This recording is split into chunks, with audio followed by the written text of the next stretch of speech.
Kita akan melanjutkan diskusi ini. Saya ingin ke Pak Teguh. Tadi kita sudah lihat survei begitu Pak, banyak yang mengatakan mayoritas mereka mendapatkan pendidikan yang lebih baik daripada orang tua. Tetapi kemudian mengapa kok sepertinya masyarakat kelas bawah dan menengah ini cenderung terjebak dalam kelas sosial yang sama? Apakah hanya faktor dalam pendidikan yang tidak merata ini atau ada riset lain yang menunjukkan apa lagi kemudian yang menyebabkan ini terjadi? Iya, hasil ini sejalan dengan penelitian kami dengan data yang sama ya. Ini kan cuma satu titik ya. Kita menggunakan data 20 tahun orang yang sama. Kita lihat memang dalam kurun waktu 20 tahun terakhir Indonesia ini memang mengalami peningkatan dari sisi pendidikan ya. Dari anak dibanding orang tua itu anak pasti lebih tinggi. Tetapi pertanyaannya adalah satu tadi. Apakah memang kalau dari sisi angka tahun mungkin lebih tinggi anak dibanding orang tua, tapi kualitasnya seperti apa ini yang perlu menjadi tanda tanya.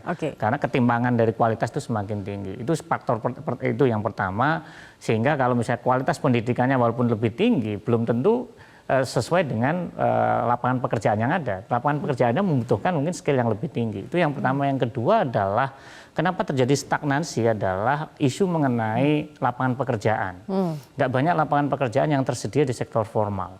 Karena hampir 60% lapangan pekerjaan kita di sektor informal yang tanpa perlindungan sosial lah. Kalau di formal kan ada pensiun, ada jaminan kehilangan pekerjaan, ada kecelakaan kerja, kematian. Tetapi kalau di informal ini nggak ada jaminan itu, sehingga sebenarnya negara belum hadir dan adil untuk melindungi sebagian besar tenaga kerja kita.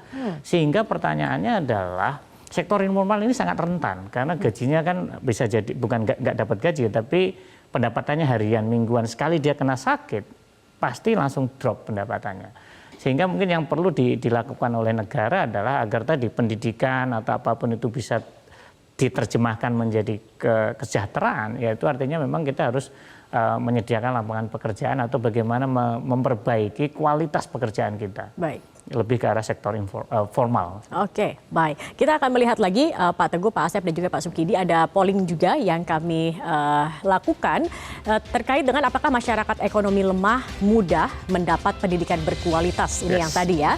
86% responden menilai tidak. Kelompok ekonomi lemah ini sulit mendapat akses pendidikan berkualitas. Apa yang salah? Mengapa kemudian Pak Asep ini sulit adanya bisa mendapatkan keadilan yang bisa merata begitu? Apa sebenarnya penyebabnya, Pak? Tadi sudah disampaikan oleh Mas Teguh ya, beberapa bahwa jaminan sosial, kemudian bagaimana prioritas negara sendiri di dalam konteks untuk membantu atau mengantisipasi supaya orang tidak terjebak miskin. Kalau yang terjadi, yang terlihat sekarang sebagaimana social security-nya itu seolah-olah membantu orang yang miskin. Untuk membangkitkan orang yang miskin untuk bangkit itu lebih sulit daripada kita menyiapkan orang supaya tidak terjebak kepada miskin. Itu yang satu, terkait dengan social security-nya. Karena itu akhirnya ketika saya punya pengalaman, ketika seorang itu sebenarnya sudah bagus ekonominya, tapi di ujung anaknya mau mengakhiri karena dia terjebak oleh jobless misalnya, akhirnya anaknya tidak bisa untuk melakukan ujian ataupun menyelesaikan. Si orang tua ini karena betul tadi disampaikan tidak punya social security atau jaminan sosial terkait bagaimana kalau dia sudah kehilangan pekerjaan.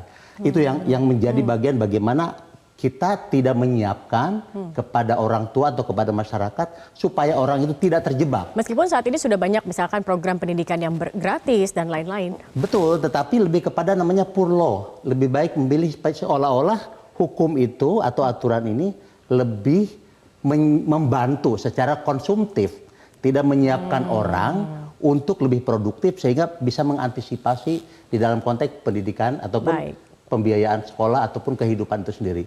Itu yang bahkan kesehatan misalnya ini juga menjadi jebakan bagi mereka sehingga karena uangnya digunakan untuk kesehatan akhirnya tidak bisa membiayai pendidikan. Tidak bisa melanjutkan walaupun ada dari negara, itu sangat minim sekali. Tetapi sangat kurang begitu ya jumlahnya. Baik, Pak Sukidi, apakah kemudian peran dari pemerintah untuk mengintervensi ini penting? Bentuk intervensi seperti apa kemudian yang tepat agar terciptanya pemerataan pendidikan ini?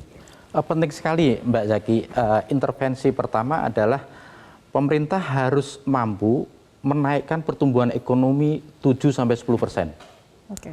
Karena hanya dengan itu maka lapangan kerja itu tercipta. Dan kita tahu ya ada korelasi positif antara ekonomi yang maju dengan kualitas pendidikan.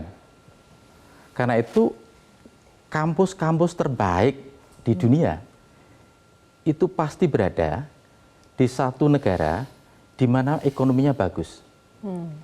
College terbaik di dunia itu ada di Boston. Ada Harvard, ada MIT, ada Brown, ada Dortmund. Karena keberhasilan Amerika untuk menjadi satu imperium dunia. Jadi tanpa ada perbaikan dalam bidang ekonomi, saya kira perbaikan dalam kualitas pendidikan itu akan susah. Singapura adalah tetangga kita yang terdekat, yang kualitas ekonominya itu akhirnya berbanding lurus dengan kualitas pendidikan. Jadi yang perlu dikejar oleh pemerintah itu adalah peningkatan pertumbuhan ekonomi yang lebih berorientasi pada padat karya. Pertanian, perkebunan yang langsung bersentuhan dengan hajat hidup rakyat banyak, terutama kaum fakir miskin. Bukan melulu berorientasi pada padat modal yang ternyata sangat rentan terhadap mereka yang hidup dalam kemiskinan. Di negara-negara di mana nikel, tambang ada seperti di Sulawesi, di Papua, dan provinsi-provinsi lain, itu ternyata berbarengan dengan kemiskinan yang cukup tinggi Di kota-kota tersebut. kota-kota tersebut. Jadi ya. memang ekonomi padat karya ini yang harus ditingkatkan untuk kemudian juga bisa menghasilkan pendidikan yang lebih baik dan lebih berkualitas. Baik, Bapak-bapak, nanti kita lanjutkan kembali. Kita akan ikuti dulu headline news pukul 22 waktu Indonesia Barat sesaat lagi. Tetap bersama kami di Visi Negarawan.